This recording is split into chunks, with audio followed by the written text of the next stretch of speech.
आज आपण सिंह आणि उंदराची गोष्ट बघणार आहोत. चला तर मग. एक खूप मोठे जंगल होते.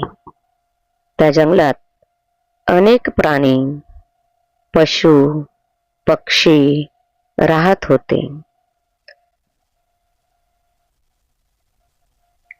सिंह एका ठिकाणी शांतपणे झोपला होता आणि तिथेच उंदीर खेळत होता.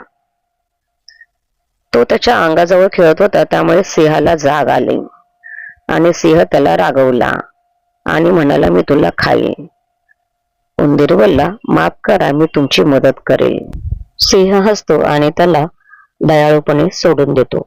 एका दिवशी जंगलामध्ये शिकारी येतो आणि शिकारी जाळं टाकतो. त्यात तो सिंह अडकतो आणि त्यावेळेस त्याचा आवाज ऐकून उंदीर तेथे येतो आणि उंदीर त्याला मदत करतो.